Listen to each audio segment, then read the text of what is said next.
Contents Prev next. Chapter 19.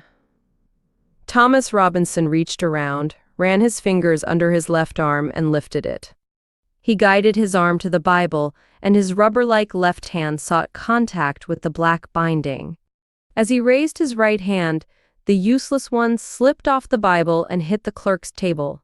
He was trying again when Judge Taylor growled, "That'll do, Tom." Tom took the oath and stepped into the witness chair. Atticus very quickly induced him to tell us. Tom was 25 years of age. He was married with 3 children. He had been in trouble with the law before. He once received 30 days for disorderly conduct.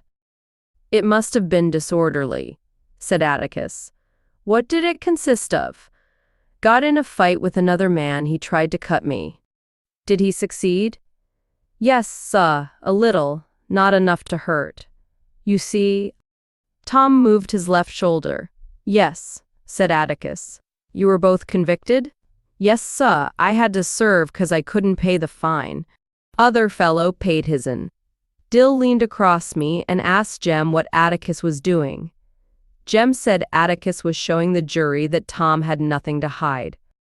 "Were you acquainted with Mayella Violet Ewell?" asked Atticus. "Yes, sir. I had to pass her place going to and from the field every day." "Whose field?" "I picks for Mr. Link Diaz. Were you picking cotton in November?" "No, sir. I works in his yard fall and winter time. I works pretty steady for him all year round. He's got a lot of pecan trees and things." "You say you had to pass the Ewell place to get to and from work. Is there any other way to go?" "No, sir. None's I know of." "Tom, did she ever speak to you?" "Why, yes, sir. I'd tip my hat when I'd go by, and one day she asked me to come inside the fence and bust up a chifforobe for her." "When did she ask you to chop up the chifforobe?"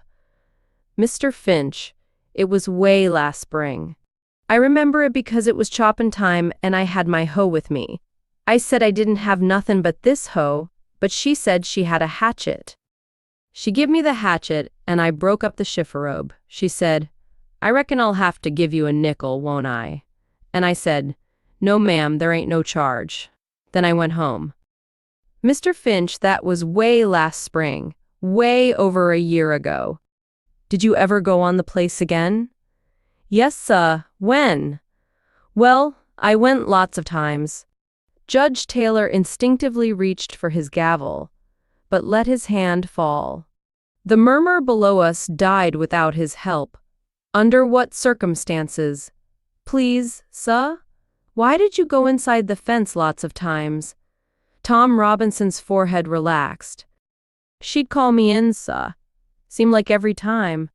I passed by yonder, she'd have some little somethin' for me to do. Choppin' kindlin', totin' water for her. She watered them red flowers every day. Were you paid for your services?" "No, sir, not after she offered me a nickel the first time." "I was glad to do it. Mr. Ewell didn't seem to help her none, and neither did the chillun, and I knowed she didn't have no nickels to spare." "Where were the other children?" "They was always around, all over the place. They'd watch me work, some of 'em set in the window." "Would Miss Mayella talk to you?" "Yes, sir. She talked to me." As Tom Robinson gave his testimony, it came to me that Mayella Ewell must have been the loneliest person in the world. She was even lonelier than Boo Radley, who had not been out of the house in 25 years. When Atticus asked had she any friends, she seemed not to know what he meant. Then she thought he was making fun of her. She was as sad, I thought, as what Jem called a mixed child. White people wouldn't have anything to do with her because she lived among pigs. Negroes wouldn't have anything to do with her because she was white. She couldn't live like Mr. Dolphus Raymond, who preferred the company of Negroes, because she didn't own a riverbank, and she wasn't from a fine old family. Nobody said, "That's just their way," about the Ewells. Macomb gave them Christmas baskets, welfare money, and the back of its hand. Tom Robinson was probably the only person who was ever decent to her. But she said he took advantage of her, and when she stood up, she looked at him as if he were dirt beneath her feet. Did you ever, Atticus interrupted my meditations, at any time go on the Yule property? Did you ever set foot on the Yule property without an express invitation from one of them? No, sir, Mr. Finch, I never did. I wouldn't do that, sir. Atticus sometimes said that one way to tell whether a witness was lying or telling the truth was to listen rather than watch. I applied his test. Tom denied it 3 times in one breath, but quietly, with no hint of whining in his voice, and I found myself believing him in spite of his protesting too much. He seemed to be a respectable Negro, and a respectable Negro would never go up into somebody's yard of his own volition. Tom, what happened to you on the evening of November 21st of last year? Below us, the spectators drew a collective breath and leaned forward. Behind us, the Negroes did the same. Tom was a black velvet Negro, not shiny, but soft black velvet. The whites of his eyes shone in his face, and when he spoke we saw flashes of his teeth. If he had been whole, he would have been a fine specimen of a man, Mr. Finch. He said, I was going home as usual that evening, and when I passed the Yule place, Miss Mayella were on the porch, like she said she were. It seemed real quiet like, and I didn't quite know why. I was studying wide, just passing by, when she says for me to come there and help her a minute. Well, I went inside the fence and looked around for some kindlin' to work on, but I didn't see none, and she says, Nah, I got something for you to do in the house. The old door's off its hinges, and fall's comin' on pretty fast. I said, You got a screwdriver, Miss Mayella? She said she sure had. Well, I went up the steps and she motioned me to come inside, and I went in the front room and looked at the door. I said, Miss Mayella, this door look all right. I pulled it back and forth, and those hinges was all right. Then she shut the door in my face. Mr. Finch, I was wonderin' why it was so quiet like, and it come to me that there weren't a chili on the place, not a one of 'em. And I said, Miss Mayella, where the chillin'? Tom's black velvet skin had begun to shine, and he ran his hand over his face. I say, where the chillin'? He continued, and she says, she was laughin' sort of. She says they all gone to town to get ice creams. She says, took me a slap year to save 7 nickels, but I done it. They all gone to town. Tom's discomfort was not from the humidity. What did you say then, Tom? Asked Atticus. I said something like, Why, Miss Mayella, that's right smart of you to treat 'em. And she said, You think so? I don't think she understood what I was thinkin'. Meant it was smart of her to save like that, and nice of her to treat 'em. I understand you, Tom. Go on, said Atticus. Well, I said I best be goin'. I couldn't do nothin' for her. And she says, oh yes I could, and I ask her what. And she says to just step on that chair yonder and get that box down from on top of the chifforobe. Not the same chifforobe you busted up? Asked Atticus. The witness smiled. Naw, sah, another one. Most as tall as the room. So I done what she told me, and I was just reachin' when the next thing I knows she'd grab me round the legs, Mr. Finch. She scared me so bad I hopped down and turned the chair over. That was the only thing, only furniture, disturbed in that room, Mr. Finch, when I left it. I swear 'fore God, what happened after you turned the chair over? Tom Robinson had come to a dead stop. He glanced at Atticus, then at the jury, then at Mr. Underwood sitting across the room. Tom, you're sworn to tell the whole truth. Will you tell it? Tom ran his hand nervously over his mouth. What happened after that? Answer the question, said Judge Taylor. 1/3 of his cigar had vanished. Mr. Finch, I got down off of that chair and turned around and she sorta jumped on me. Jumped on you? Violently? No, sir, she hugged me. She hugged me round the waist.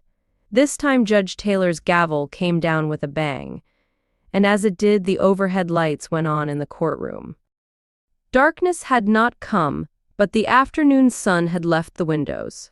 Judge Taylor quickly restored order. Then what did she do? The witness swallowed hard. She reached up and kissed me, side of the face. She says she never kissed a grown man before, and she might as well kiss a nigger. She says what her papa do to her don't count. She says, "Kiss me back, nigger." I say Miss Mayella let me out of here and tried to run, but she got her back to the door. And I'd had to push her. I didn't want to harm her, Mr. Finch. And I say, let me pass. But just when I say it, Mr. Ewell yonder hollered through the window. What did he say? Tom Robinson swallowed again, and his eyes widened. Something not fittin' to say. Not fittin' for these folks in Chillun to hear. What did he say, Tom? You must tell the jury what he said. Tom Robinson shut his eyes tight. He says, "You goddamn whore, I'll kill ya." Then what happened? Mr. Finch, I was running so fast I didn't know what happened. Tom, did you rape Mayella Ewell? I did not, suh. Did you harm her in any way? I did not, suh. Did you resist her advances? Mr. Finch, I tried. I tried to, without being ugly to her. I didn't want to be ugly. I didn't want to push her or nothing. It occurred to me that in their own way, Tom Robinson's manners were as good as Atticus's. Until my father explained it to me later. I did not understand the subtlety of Tom's predicament. He would not have dared strike a white woman under any circumstances and expect to live long, so he took the first opportunity to run. A sure sign of guilt. Tom, go back once more to Mr. Ewell, said Atticus. Did he say anything to you? Not anything, suh. He might have said something, but I weren't there. That'll do, Atticus cut in sharply. What you did hear, who is he talking to? Mr. Finch, she were talking and looking at Miss Mayella. Then you ran? I sho did, suh. Why did you run? I was scared, suh. Why were you scared? Mr. Finch, if you was a nigger like me, you'd be scared too. Atticus sat down. Mr. Gilmer was making his way to the witness stand, but before he got there, Mr. Link Dees rose from the audience and announced, I just want the whole lot of you to know one thing right now. That boy's worked for me 8 years, and I ain't had a speck o' trouble out of him. Not a speck. Shut your mouth, sir. Judge Taylor was wide awake and roaring. He was also pink in the face. His speech was miraculously unimpaired by his cigar. Link Dees. He yelled, if you have anything you want to say, you can say it under oath and at the proper time, but until then you get out of this room. You hear me? Get out of this room, sir, you hear me? I'll be damned if I'll listen to this case again. Judge Taylor looked daggers at Atticus, as if daring him to speak, but Atticus had ducked his head and was laughing into his lap. I remembered something he had said about Judge Taylor's ex-cathedra remarks sometimes exceeding his duty, but that few lawyers ever did anything about them. I looked at Jem, but Jem shook his head. It ain't like one of the jurymen got up and started talking. He said, I think it'd be different then. Mr. Link was just disturbing the peace or something.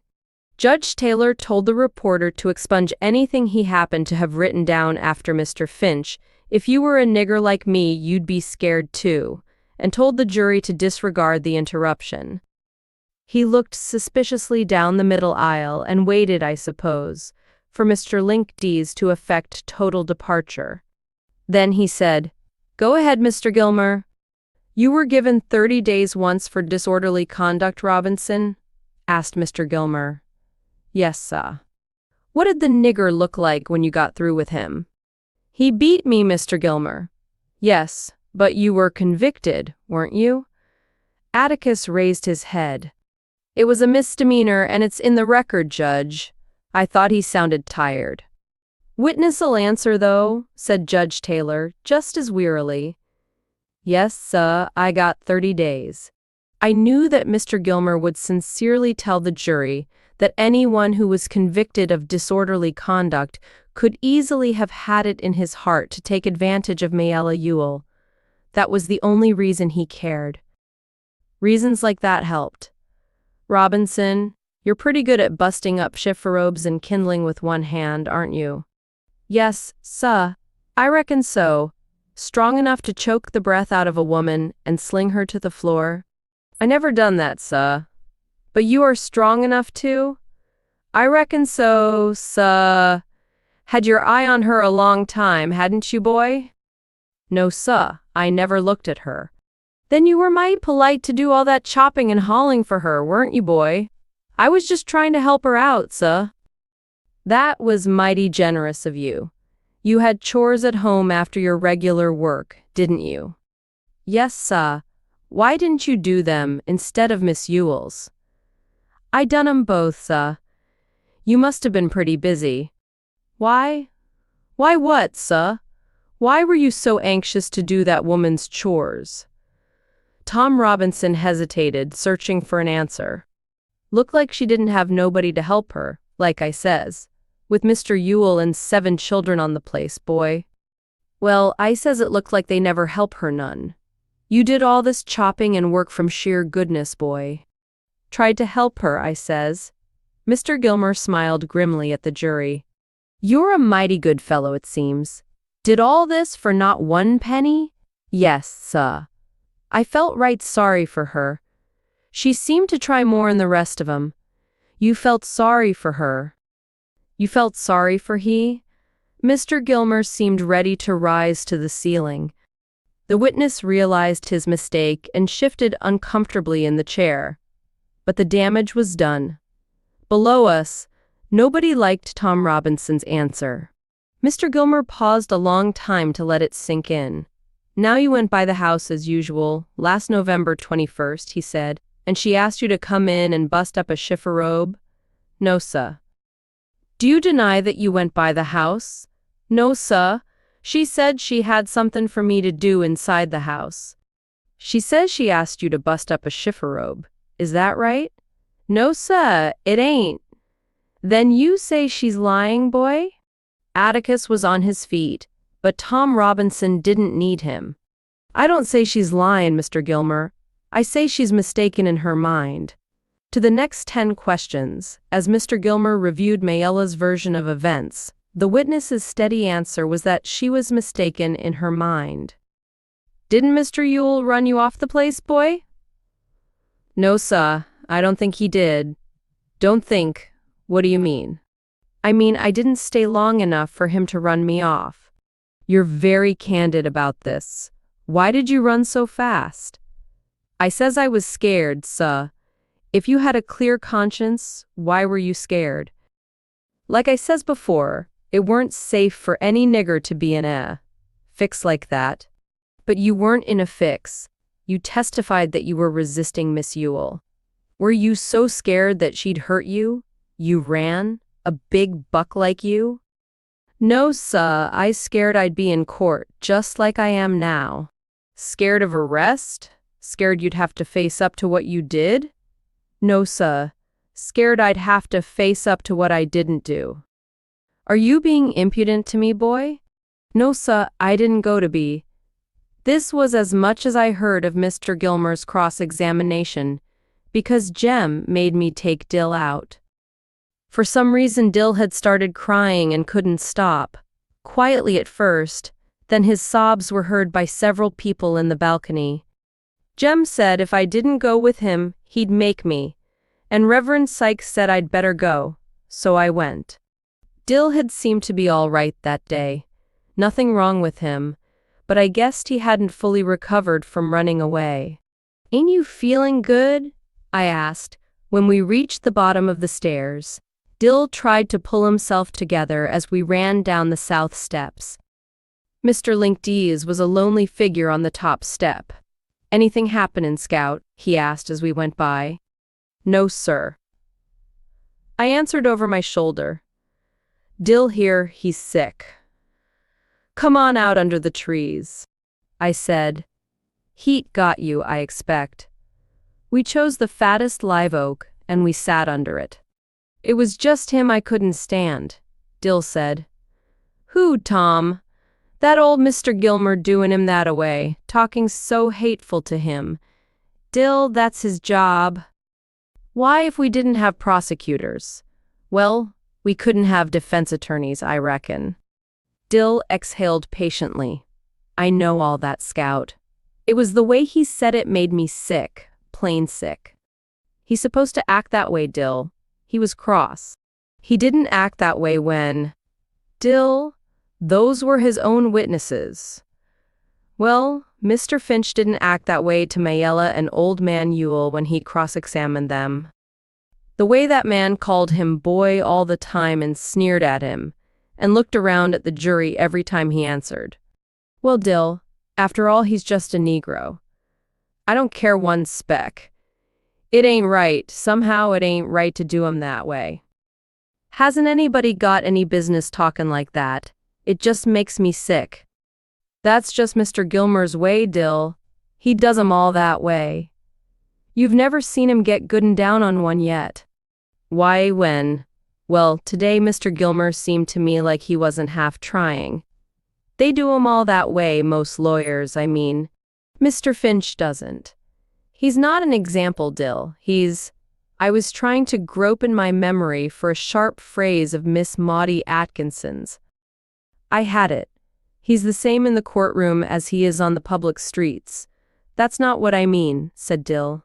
I know what you mean, boy, said a voice behind us. We thought it came from the tree trunk, but it belonged to Mr. Dolphus Raymond. He peered around the trunk at us. You aren't thin-hided. It just makes you sick, doesn't it? Contents Prev, next. Chapter 20. Come on round here, son. I got something that'll settle your stomach. As Mr. Dolphus Raymond was an evil man, I accepted his invitation reluctantly, but I followed Dill. Somehow, I didn't think Atticus would like it if we became friendly with Mr. Raymond, and I knew Aunt Alexandra wouldn't. Here, he said, offering Dill his paper sack with straws in it. Take a good sip. It'll quieten you. Dill sucked on the straws, smiled, and pulled at length. He, said Mr. Raymond, evidently taking delight in corrupting a child. Dill, you watch out now, I warned. Dill released the straws and grinned. Scout, it's nothing but Coca-Cola. Mr. Raymond sat up against the tree trunk. He had been lying on the grass. You little folks won't tell on me now, will you? It'd ruin my reputation if you did. You mean all you drink in that sack's Coca-Cola? Just plain Coca-Cola? Yes, ma'am. Mr. Raymond nodded. I liked his smell. It was of leather, horses, cottonseed. He wore the only English riding boots I had ever seen. That's all I drink most of the time. Then you just pretend you're half? I beg your pardon, sir. I caught myself. I didn't mean to be. Mr. Raymond chuckled, not at all offended, and I tried to frame a discreet question. Why do you do like you do? Whoa. Oh yes, you mean why do I pretend? Well, it's very simple, he said. Some folks don't, like the way I live. Now I could say the hell with them. I don't care if they don't like it. I do say I don't care if they don't like it, right enough, but I don't say the hell with them, see? Dill and I said, no, sir. I try to give 'em a reason, you see. It helps folks if they can latch on to a reason. When I come to town, which is seldom, if I weave a little and drink out of this sack, folks can say Dolphus Raymond's in the clutches of whiskey. That's why he won't change his ways. He can't help himself. That's why he lives the way he does. That ain't honest, Mr. Raymond, making yourself out batter'n you are already. It ain't honest, but it's mighty helpful to folks. Secretly, Miss Finch, I'm not much of a drinker, but you see they could never understand that I live like I do because that's the way I want to live. I had a feeling that I shouldn't be here listening to this sinful man who had mixed children and didn't care who knew it, but he was fascinating. I had never encountered a being who deliberately perpetrated fraud against himself. But why had he entrusted us with his deepest secret? I asked him why. Because you're children, and you can understand it, he said, and because I heard that one. He jerked his head at Dill. Things haven't caught up with that one's instinct yet. Let him get a little older, and he won't get sick and cry. Maybe things'll strike him as being not quite right, say, but he won't cry, not when he gets a few years on him. Cry about what, Mr. Raymond? Dill's maleness was beginning to assert itself. Cry about the simple hell people give other people, without even thinking. Cry about the hell white people give colored folks, without even stopping to think that they're people too. Atticus says cheating a colored man is 10 times worse than cheating a white man, I muttered. Says it's the worst thing you can do. Mr. Raymond said, I don't reckon it's. Miss Jean Louise, you don't know your pa's not a run-of-the-mill man. It'll take a few years for that to sink in. You haven't seen enough of the world yet. You haven't even seen this town, but all you gotta do is step back inside the courthouse. Which reminded me that we were missing nearly all of Mr. Gilmer's cross-examination. I looked at the sun, and it was dropping fast behind the store tops on the west side of the square. Between two fires, I could not decide which I wanted to jump into, Mr. Raymond or the Tietz Judicial Circuit Court. Come on, Dill, I said. You all right now? Yeah. Glad to've met ya, Mr. Raymond, and thanks for the drink. It was mighty settlin'. We raced back to the courthouse, up the steps, up 2 flights of stairs, and edged our way along the balcony rail. Reverend Sykes had saved our seats. The courtroom was still, and again, I wondered where the babies were. Judge Taylor's cigar was a brown speck in the center of his mouth. Mr. Gilmer was writing on one of the yellow pads on his table, trying to outdo the court reporter, whose hand was jerking rapidly. Shoot, I muttered. We missed it. Atticus was halfway through his speech to the jury. He had evidently pulled some papers from his briefcase that rested beside his chair, because they were on his table. Tom Robinson was toying with them. Absence of any corroborative evidence. This man was indicted on a capital charge and is now on trial for his life. I punched Jem. How long's he been at it? He's just gone over the evidence, Jem whispered, and we're gonna win, Scout. I don't see how we can't. He's been at it about 5 minutes. He made it as plain and easy as, well, as I'd have explained it to you. You could have understood it even. Did Mr. Gilmer? Shh. Nothing new, just the usual. Hush now. We looked down again. Atticus was speaking easily, with the kind of detachment he used when he dictated a letter. He walked slowly up and down in front of the jury, and the jury seemed to be attentive. Their heads were up, and they followed Atticus's route with what seemed to be appreciation. I guess it was because Atticus wasn't a thunderer. Atticus paused, then he did something he didn't ordinarily do. He unhitched his watch and chain and placed them on the table, saying with the court's permission.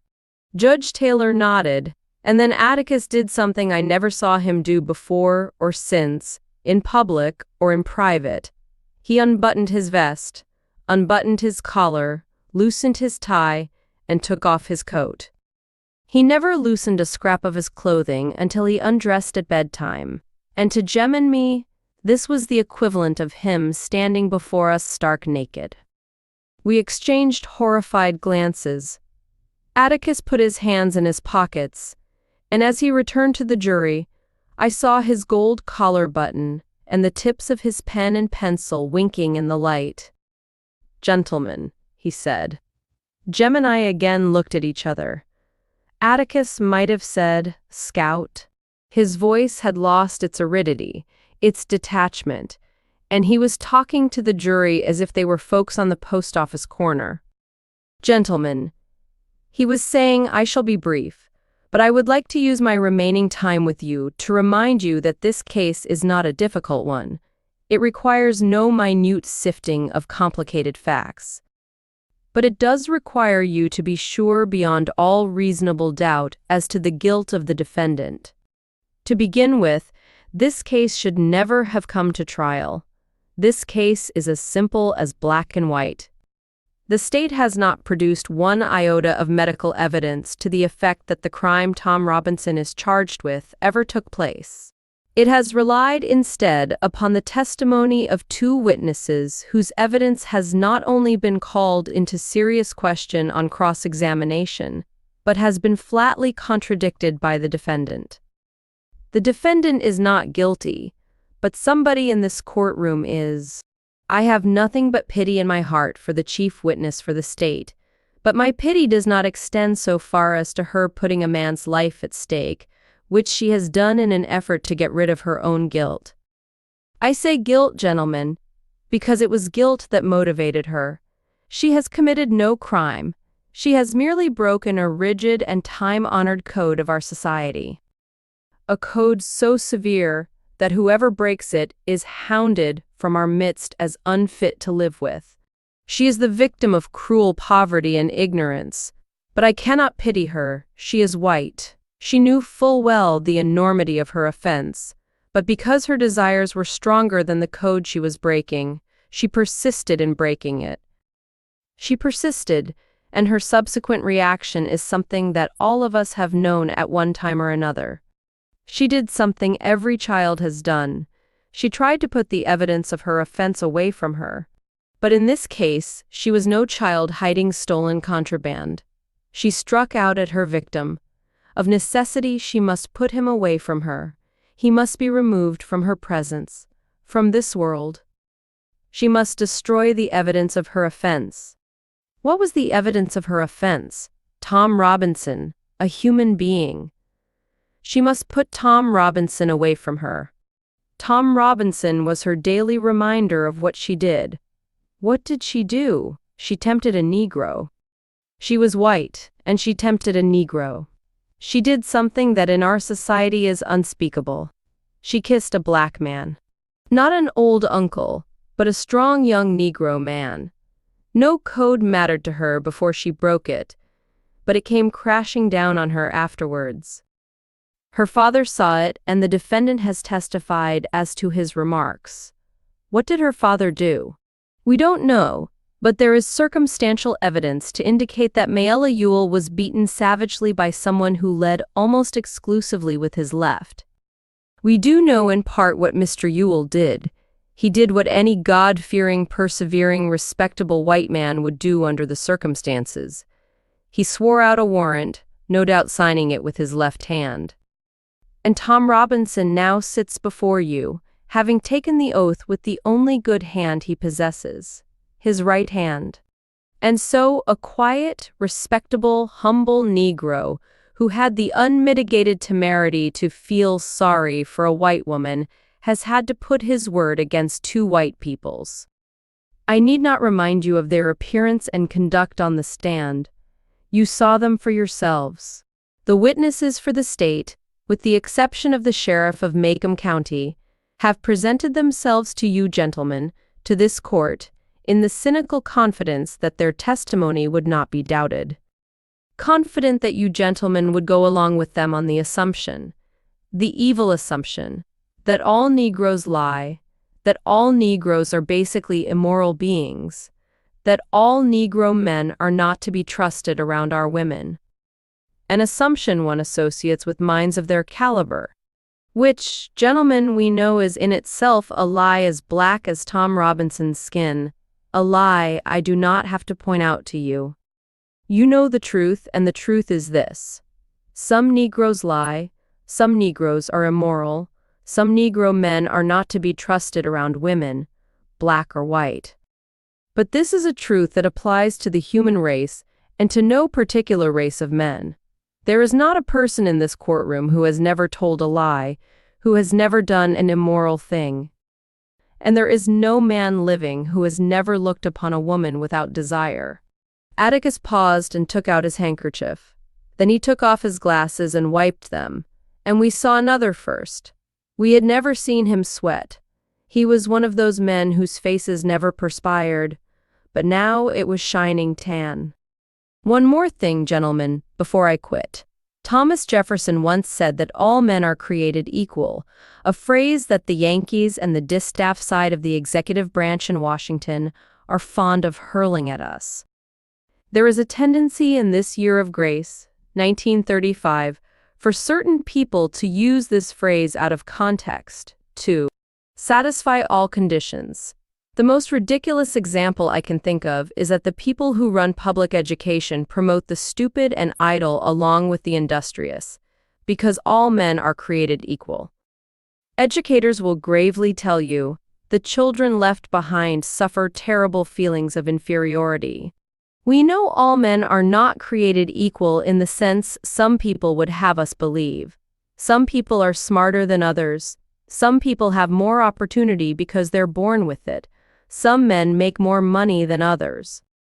Some ladies make better cakes than others. Some people are born gifted beyond the normal scope of most men. But there is one way in this country in which all men are created equal. There is one human institution that makes a pauper the equal of a Rockefeller, the stupid man the equal of an Einstein, and the ignorant man the equal of any college president. That institution, gentlemen, is a court. It can be the Supreme Court of the United States or the humblest J.P. court in the land, or this honorable court which you serve. Our courts have their faults, as does any human institution, but in this country our courts are the great levelers, and in our courts all men are created equal. I'm no idealist to believe firmly in the integrity of our courts and in the jury system. That is no ideal to me. It is a living, working reality. Gentlemen, a court is no better than each man of you sitting before me on this jury. A court is only as sound as its jury, and a jury is only as sound as the men who make it up. I am confident that you gentlemen will review without passion the evidence you have heard, come to a decision, and restore this defendant to his family. In the name of God, do your duty. Atticus's voice had dropped, and as he turned away from the jury, he said something I did not catch. He said it more to himself than to the court. I punched Jem. What did he say? In the name of God, believe him. I think that's what he said. Dill suddenly reached over me and tugged at Jem. Look yonder. We followed his finger with sinking hearts. Calpurnia was making her way up the middle aisle, walking straight toward Atticus. Contents Prev. Next. Chapter 21.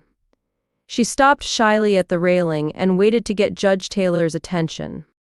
She was in a fresh apron, and she carried an envelope in her hand. Judge Taylor saw her and said, "It's Calpurnia, isn't it?" "Yes, sir," she said. "Could I just pass this note to Mr. Finch, please, sir? It hasn't got anything to do with the trial." Judge Taylor nodded, and Atticus took the envelope from Calpurnia.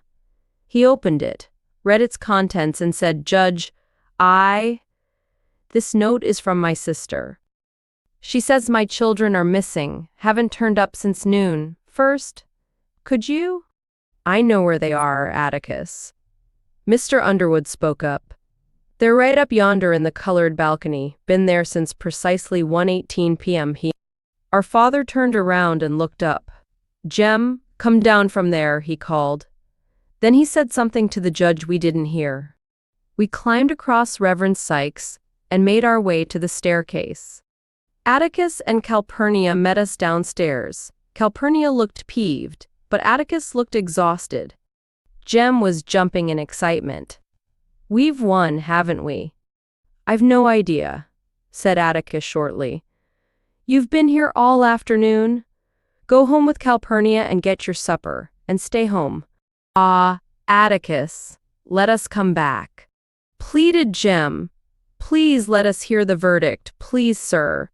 The jury might be out and back in a minute, we don't know." But we could tell Atticus was relenting. Well, you've heard it all, so you might as well hear the rest. Tell you what, you all can come back when you've eaten your supper. Eat slowly now. You won't miss anything important. And if the jury's still out, you can wait with us. But I expect it'll be over before you get back. You think they'll acquit him that fast? Asked Jem. Atticus opened his mouth to answer, but shut it and left us.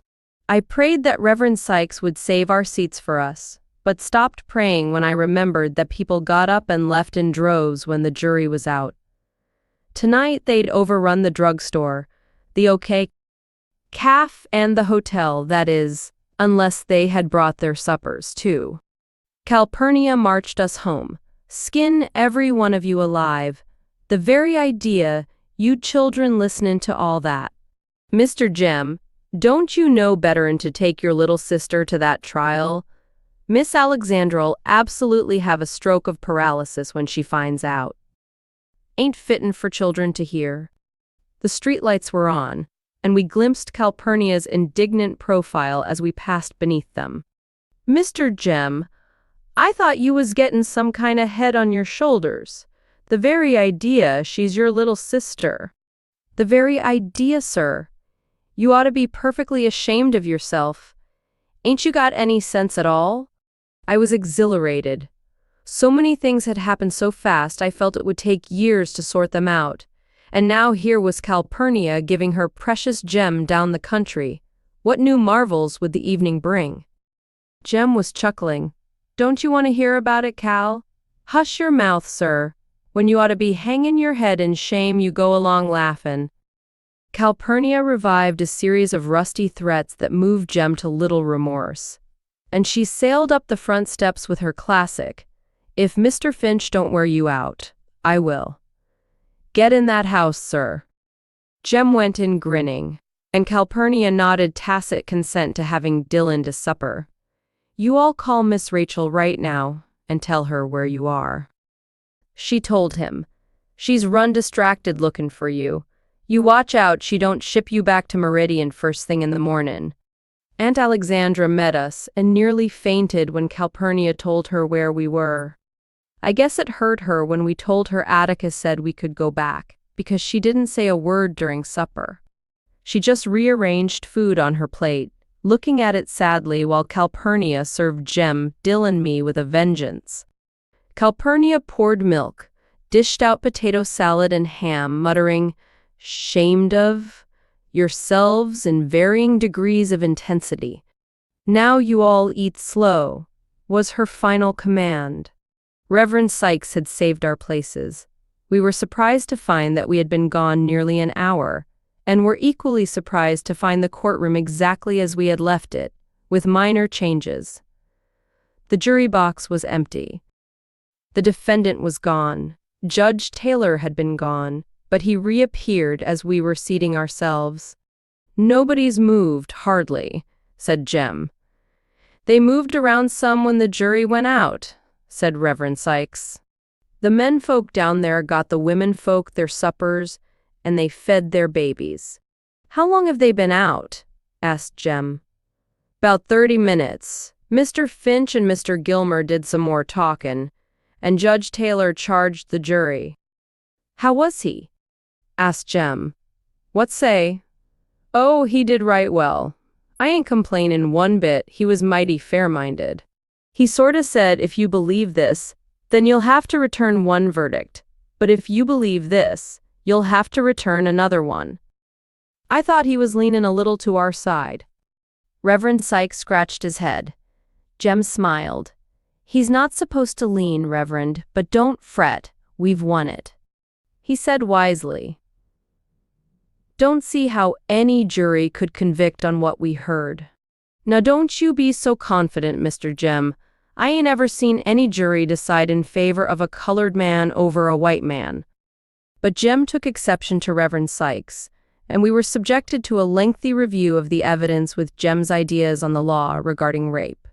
It wasn't rape if she let you, but she had to be 18, in Alabama. That is, and Mayella was 19.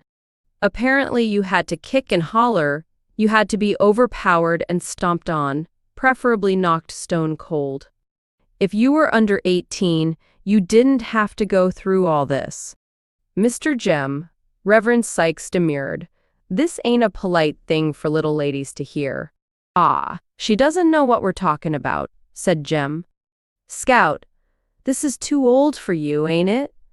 It most certainly is not. I know every word you're saying. Perhaps I was too convincing, because Jem hushed and never discussed the subject again. What time is it, Reverend? He asked. Getting on toward 8. I looked down and saw Atticus strolling around with his hands in his pockets. He made a tour of the windows, then walked by the railing over to the jury box. He looked in it, inspected Judge Taylor on his throne, then went back to where he started. I caught his eye and waved to him. He acknowledged my salute with a nod and resumed his tour. Mr. Gilmer was standing at the windows talking to Mr. Underwood. Bert, the court reporter, was chain-smoking. He sat back with his feet on the table. But the officers of the court, the ones present, Atticus, Mr. Gilmer, Judge Taylor sound asleep, and Bert, were the only ones whose behavior seemed normal. I had never seen a packed courtroom so still. Sometimes a baby would cry out fretfully, and a child would scurry out, but the grown people sat as if they were in church. In the balcony, the Negroes sat and stood around us with biblical patience. The old courthouse clock suffered its preliminary strain and struck the hour, 8 deafening bongs that shook our bones. When it bonged 11 times, I was past feeling. Tired from fighting sleep, I allowed myself a short nap against Reverend Sykes's comfortable arm and shoulder. I jerked awake and made an honest effort to remain so, by looking down and concentrating on the heads below. There were 16 bald ones, 14 men that could pass for redheads, 40 heads varying between brown and black, and I remembered something Jem had once explained to me when he went through a brief period of psychical research. He said if enough people, a stadium full, maybe, were to concentrate on one thing, such as setting a tree afire in the woods, that the tree would ignite of its own accord. I toyed with the idea of asking everyone below to concentrate on setting Tom Robinson free, but thought if they were as tired as I, it wouldn't work.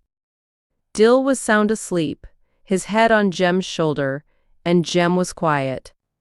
Ain't it a long time? I asked him. Sure is, Scout, he said happily. Well, from the way you put it, it'd just take 5 minutes. Jem raised his eyebrows. There are things you don't understand, he said, and I was too weary to argue.